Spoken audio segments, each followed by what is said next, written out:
Not too long ago, I theorized that once the Marvel Cinematic Universe reboots after Secret Wars, that they would lean even heavier into all new, all different Marvel, which would signal the end of Disney's Marvel Cinematic Universe. But with the opening weekend box office numbers for the Marvels, we might not have to wait that long. So there are a number of trades out there covering this, but basically the Marvels absolutely flopped at the box office. It did not meet any of the projected estimates, even the most generous ones. Now, this article kind of goes through all the numbers, but also compares it to other MCU films. But if you want just the numbers, you can go to Box Office Pro, where it talks about the entire weekend's box office, and we can look here at the Marvels. So Disney's superhero sequel posted by far the worst opening in the 15-year history of the Marvel Cinematic Universe, with only 47 million. That's 15% below the prior worst, 2008's Incredible Hulk at 55.4 million, which I don't believe is adjusted for inflation. The Marvels also opens 34% below Eternals, which is usually cited as the MCU's biggest underperformer in the last few years.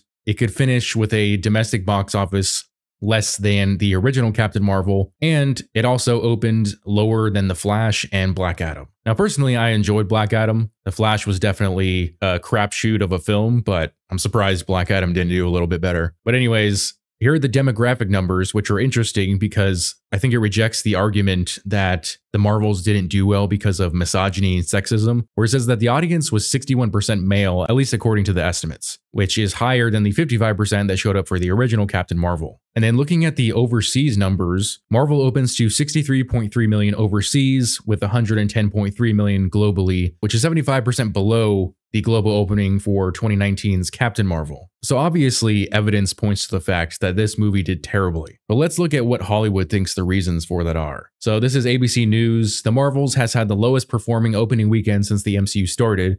Here's what critics say went wrong. Their first excuse is the Hollywood strikes. During the 118-day Screen Actors Guild American Federation of Television, and okay, I could have just said the SAG-AFTRA, actors were not allowed to promote any movie or show from the major studios and streamers. Negotiations came to an end on November 9th, the day before the Marvel's US release. Now, I believe Brie Larson did have an appearance on The Tonight Show before the release, but let's be honest, how much is Brie Larson really going to get butts into seats for that film? And how much overlap does the audience for The Tonight Show have with the MCU, especially given the potential audience that Disney was trying to appeal to with this film? The next one is it the all-female leads. So it's the classic sexism and misogyny argument, even though further down they admit that that doesn't make for a good argument, seeing the numbers for the original Captain Marvel film. Of course, that doesn't factor in that that movie was put right in between Avengers Infinity War and Endgame. Nobody in Hollywood or at Disney, as far as I have seen, have ever seemed to recognize that fact. You put Captain Marvel in between two of the most popular comic book films of all time. Even I,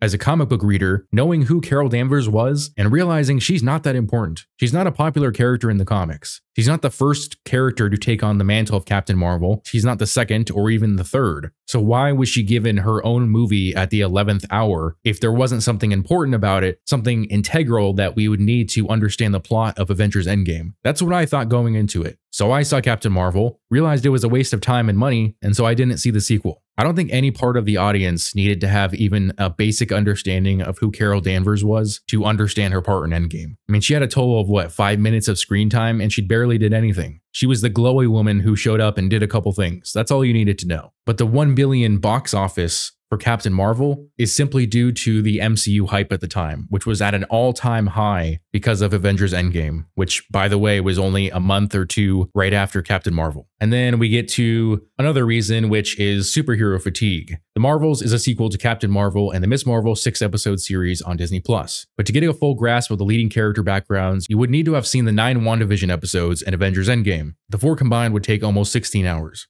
Now, here's the problem with this argument. If the shows were good, if the movies were good, if people cared about these characters, if they were emotionally invested in the stories, they would have no problem watching those. Now, I watched Captain Marvel and I watched WandaVision. I did not see Ms. Marvel because I had no interest in that character, but I watch all the things that I am interested in watching. It's not that there's too much stuff out there, it's that people aren't interested in the stuff that's out there. You could have a much larger quantity if the stuff you were putting out was interesting, if it was high quality. People didn't know who Miss Marvel was. People don't know who Monica Rambeau is. People barely knew who Carol Danvers was when they made the first Captain Marvel film. The quantity, which is an issue that Bob Iger addressed in the past year with the release of Ant-Man and the Wasp: Quantumania and how poorly that film performed, the quantity is probably an issue, but it's only adding to the actual problems with the MCU. Giving people more work when you've made shitty products is a problem, but the problem is the creativity in the first place. Bob Iger hasn't addressed that really, and neither does this article. It just goes to the same tired argument of superhero fatigue. Now,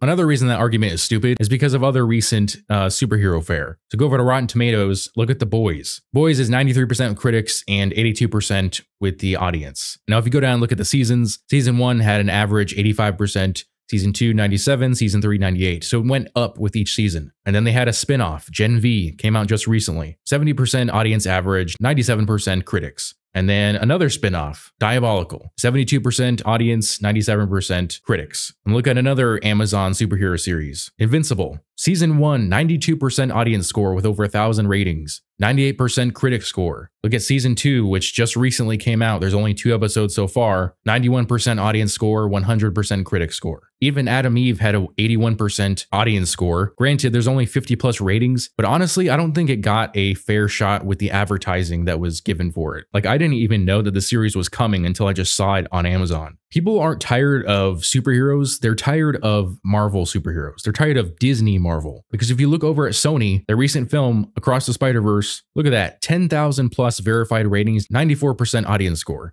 96% with the critics. And this isn't even Peter Parker. This isn't even the main Spider-Man. It's not connected to the MCU, and look how well it did. So it's not even just Marvel properties in general, it's Disney's hold on the Marvel Cinematic Universe. It's whatever the hell Kevin Feige is doing with the multiverse saga. It's Disney hiring all these newbie writers and directors who don't have much experience to their name and obviously not much talent. Let's go back to this article here. Here you see they got a handy dandy little graph that shows the Marvels all the way at the bottom of opening box office weekends. So obviously Avengers Endgame is at the top.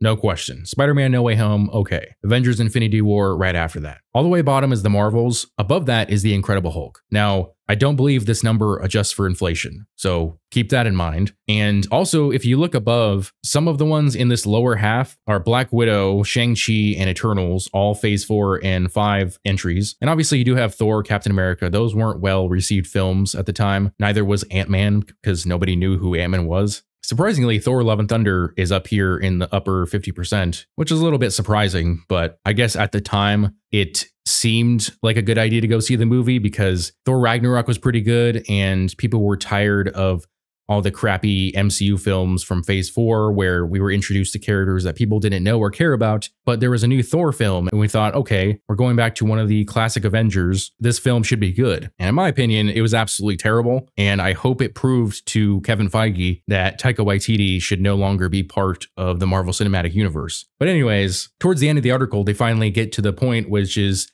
that the film just isn't good. But unfortunately, they still talk about superhero fatigue and, you know, the kind of cookie cutter narratives that the MCU has become known for. Now, Kevin Feige, in an interview the past week, tried to bring more attention to the Marvels by teasing the X-Men. So basically, when asked in an interview about the X-Men, he said, the X-Men are as solid and as rich and as great a concept and characters as exist. There's the return of the animated series next year, which we're very excited about. I saw some new final episodes today, which really bring you back to that core of who the X-Men are and that soap opera that those characters represent. He then said, and then in live action, people will see, perhaps soon. Now, whether or not he really was talking about the Marvels, I don't know.